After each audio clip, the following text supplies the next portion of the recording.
Saying that we owe them better, Cardinal Blaise Cupich is calling for more aid during his mission to Puerto Rico. And tonight, we're meeting Chicagoans on the ground there, pitching in and vowing to help for as long as it takes. Eyewitness News anchor Alan Krzyzewski is following it all live in San Juan tonight. Alan. Kathy, Cardinal Cupich tonight telling me he's not only calling for more federal aid, but the faster delivery of it and better communication so that the people here actually know when the help may be arriving. Take a drive into Punta Santiago on Puerto Rico's eastern coast. You'll see destruction that would give anyone pause. And inland, near Campo Rico, a decimated bridge that residents have to use every day. There are a lot of people suffering here. Let's be honest about it. And they are Americans. These are American citizens who are suffering a great deal.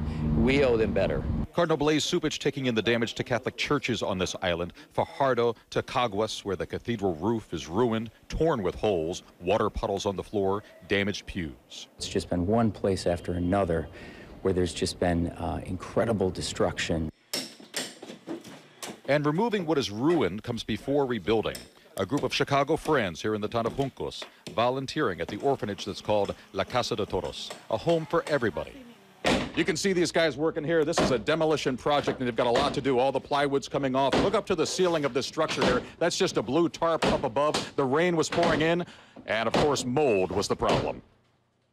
I was told that the children didn't think Santa was coming because there was no lights and no power on the island, and that's all I needed to hear. 24 kids benefiting from generous Chicagoans. You may know some of those Chicagoans. Jeremy Shuey, leading Chicago's Riot Fest Music Festival. Daniel Colby's from the American Pickers TV show. We had people that you would never in a million years think they'd come and, that mean-looking tattooed bartender that, like all of a sudden I get a $500 check or they donate their tips for that night. It's been amazing. It may not be a religious calling, but for orphanage founder Sister Carmen Carmona, it's divine intervention.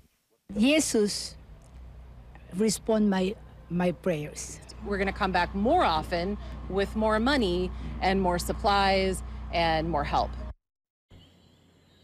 This is certainly not a one-and-done project for them, but rather now a lifelong relationship of working with these children who are most in need. Live in San Juan, Puerto Rico, Alan Krzyzewski, ABC 7 Eyewitness News. Rob? Alan, how did those Chicagoans make the connection with that orphanage down there in Puerto Rico? Well, Jeremy and Danielle have enjoyed coming here to Puerto Rico for years, but then following that hurricane, they came down here looking around with a friend of theirs. When that friend of theirs took them to that orphanage and they walked through the gates and they saw those kids, well, that was it. They rallied their friends, got the GoFundMe page going, and now they're hard at work.